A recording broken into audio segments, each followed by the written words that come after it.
You're watching the Daily Climate Show on Sky News. On today's programme, wildfires continue to rage across southern Europe with hot, dry weather conditions set to stay. Oxfam warns that an over-reliance on tree planting by governments to meet their net zero carbon targets could cause food prices to jump. And dangers in the deep. A new study shows marine life in the Caribbean is being contaminated by single-use plastics.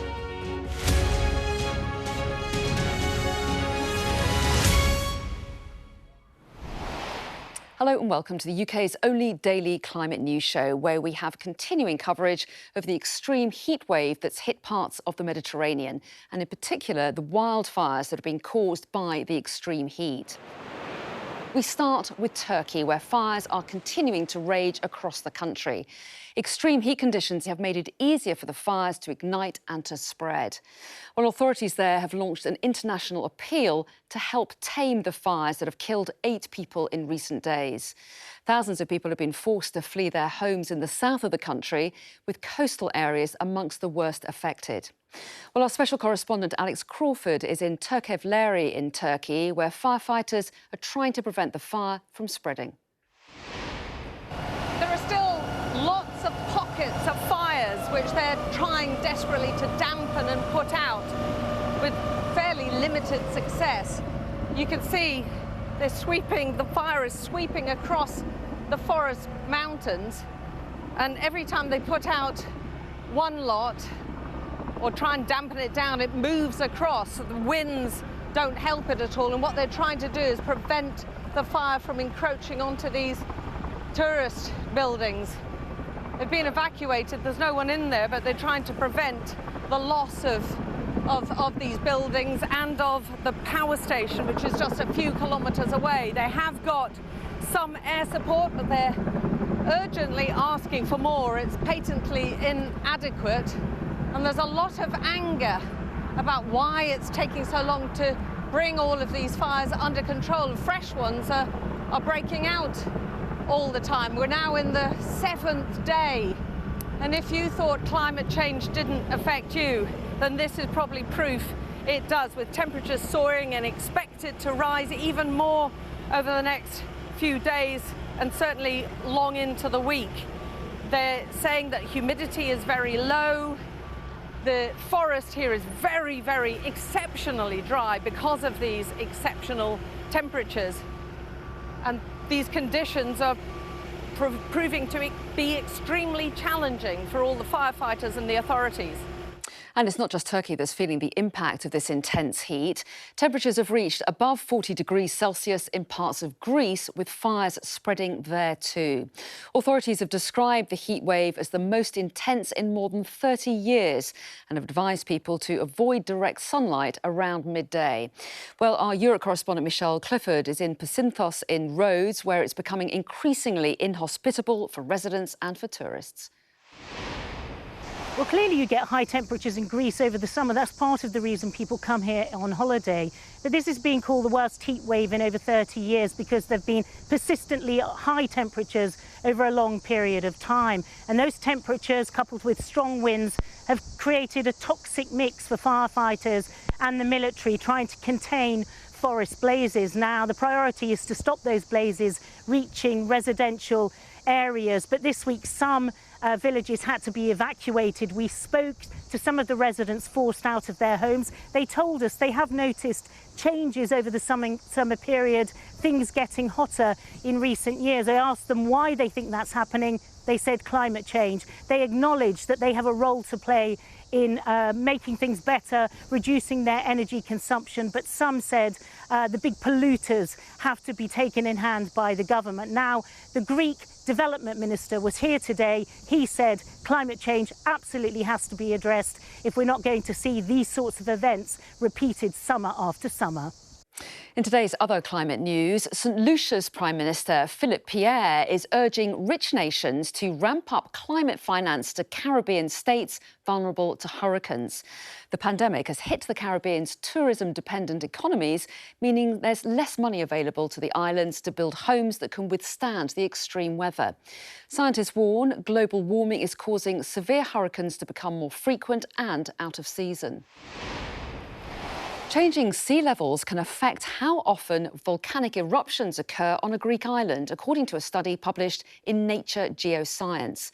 Analysing the timings of 36,000 eruptions, researchers found there were more volcanic eruptions when sea levels fell below 40 metres. Over half of the world's volcanoes are islands or coastal, and rising sea levels could put the populations there at risk from eruptions.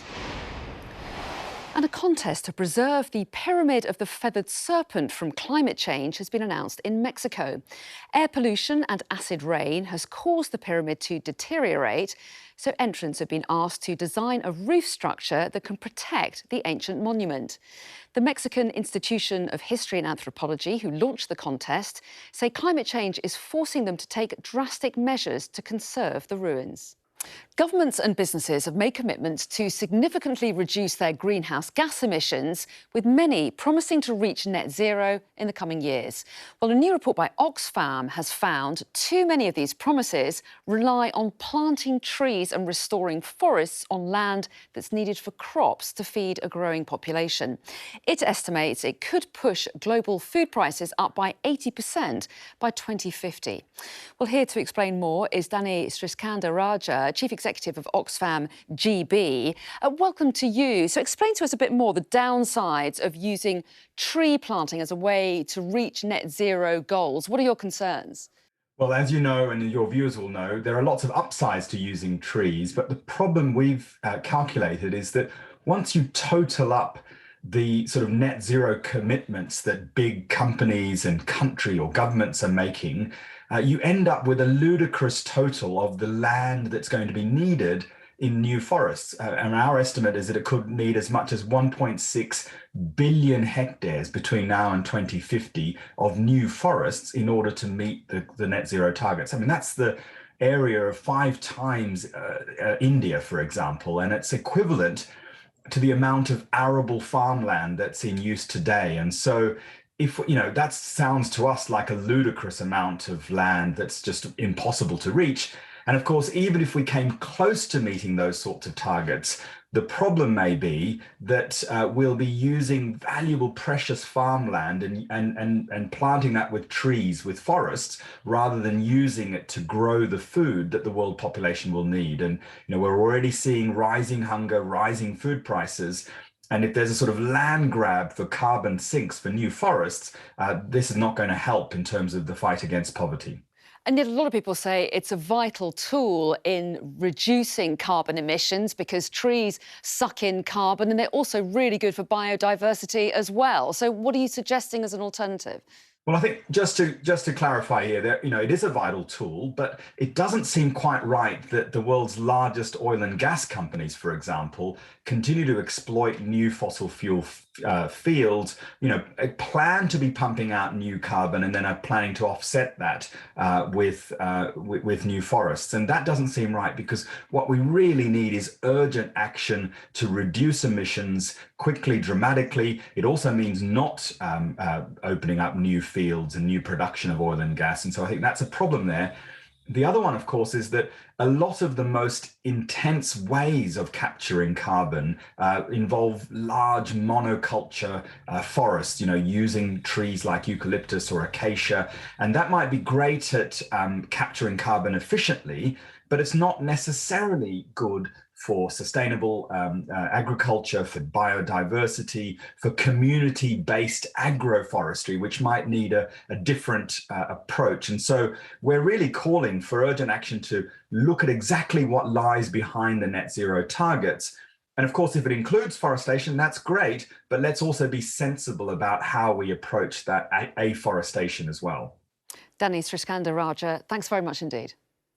Scientists are warning that marine life in the Caribbean is at risk of being contaminated by plastics and other man-made fibres in the sea. The all-female crew on board the research vessel Expedition found a majority of these plastics can be traced back to the Caribbean's tourism and fishing industries, both vital to the island's economies. Our correspondent Ashna Hurinag reports.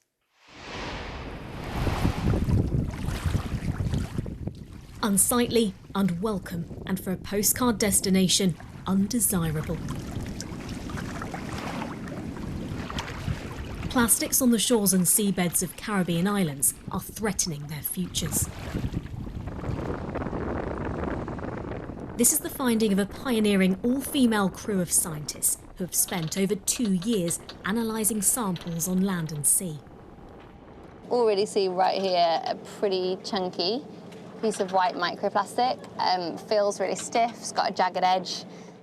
That's the sharp eye of Emily Penn, who is leading the project. Her team scoped out the plastic-strewn destinations to try and understand its origins. A lot of what we were doing this year was really trying to understand the sort of chemistry of the plastic that can then help inform where that plastic's come from. Because this soup of microplastic fragments can be very anonymous. It doesn't sort of have a brand label necessarily on it.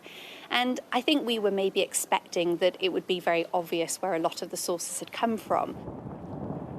But they found more than one sector to blame. The fishing industry, maritime industry, and also tourism are very important in the Caribbean. But it's a complex challenge because these appear to be some of the sources of the plastics that we're finding. Their study hopes to encourage more joined-up solutions between nations. Antigua, for instance, has banned plastic bags, unlike neighbouring St Kitts. This is single-use plastic cutlery and some single-use styrofoam glasses. The survival of these islands' beauty depends on mankind, when every drop of ocean water could be one plastic bottle, bag and beach ball away from this. Ashna Hurinag, Sky News. Well, that's everything from us for today. On tomorrow's show, how climate change is putting the ancient world at risk of disappearing. Thanks for watching and see you then.